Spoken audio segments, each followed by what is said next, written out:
My dad was a gynecologist. So from the beginning, when I had my puberty, my dad said, now your hormones are high, so your skin glows. You look at the mirror many times. A day will come, the hormones will be withdrawn and menopause comes.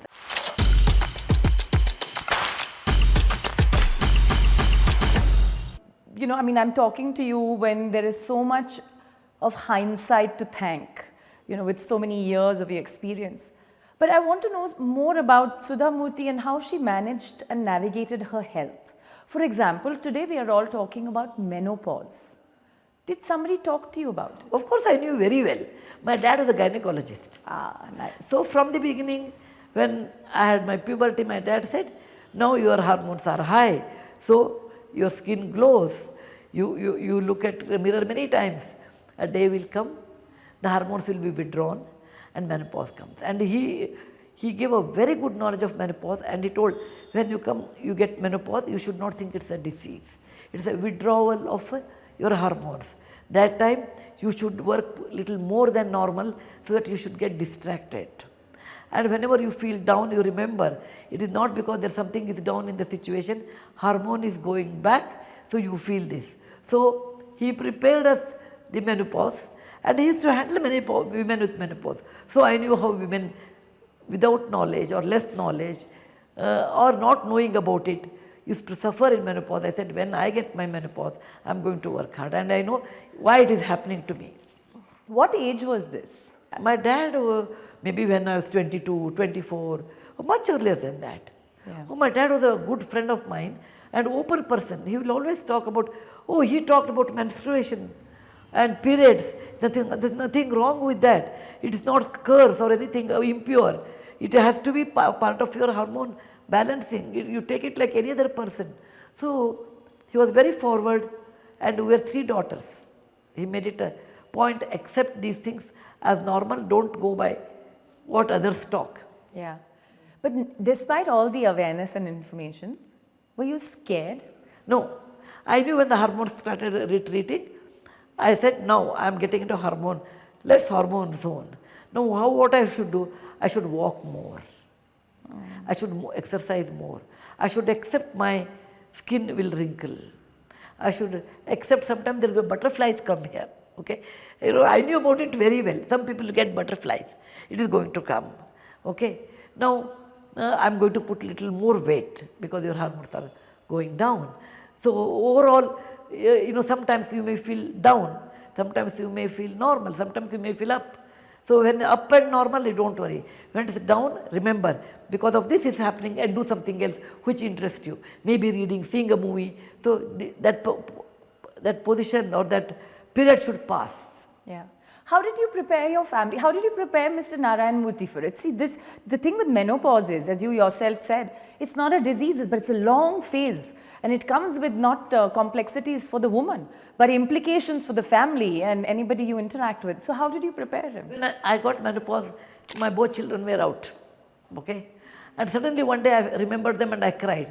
And I told, why did I cry when they left for US to study? I did not cry. Why I am crying? Then I sat for 2 minutes and took deep breath. I said, this is because of menopause I am crying. Mr. Murty was not even aware of it. Okay. And I told Murty, in case I am upset for something without reason, think it's a hormone retreat, okay? And laugh for it and don't take it seriously. So at least he had that at the back of his mind. Okay. You know, one of the things that I keep thinking about is that you're so confident because you were raised by a person who wanted to openly talk about this with 3 daughters, including you. This is not the environment of your world at that time. It's not even still the environment of our world as our generation.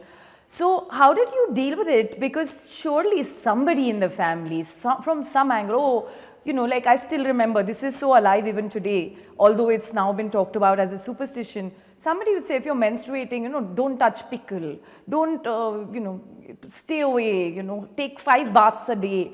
This is even very prevalent in India still, and even in urban India.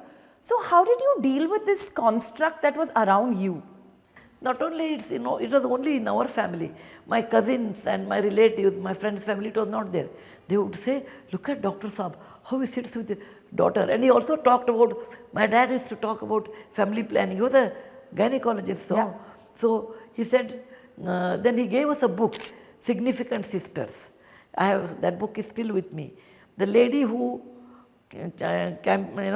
who argued and who protested and who brought oral contraceptives on the counter. Otherwise, it was unheard in olden days. Who championed for if you are separated from your husband, ask for a divorce and money and the custody of your child. In Britain, there are 7 or 9 are there, Significant Sisters. So my father said, whenever there is any change, it happens, especially in woman's life. It will not be simple. It is not one person. One person has to give up probably a lot and make the change. Like Florence Nightingale, until that people used to look down upon to be a sister or to be a nurse. She said, I am from a big family with a lot of money, but I will make a change. So other families were not like this. And my father said, don't worry about them. Don't worry about them. What I am teaching you is the real medical knowledge. And he said, ajnana or less knowledge or no knowledge is nothing but suffering in life. Yeah. How did your mom react? Did she tell your dad think enough, too much information is being given? My both parents were very well educated. My mother was a little bit hesitant, a man talking like this to woman. But my father said, I talk to my patients, I talk to my students, he was the professor, I talk to my daughters. Okay? And then my mother also started talking to us. So it was something unusual in our family, but I request all the sisters of today's era, in many hospitals I have told them, please open a cell, menopause counseling cell. So many psychiatrist friends I have told them, when someone comes, menopause, please explain to them. And there are a lot of materials available today on the internet, on Google, on books, many things they are available. My sister wrote 4 or 5 books actually, one on menopause, one on breastfeeding, one on puberty. She is also a gynecologist. So there are many books are available. It is talked, radio, on television and on Google. So kindly use that knowledge. And it will help you a lot. It will not remove your suffering 100%, but it makes you aware. Then you are not worried.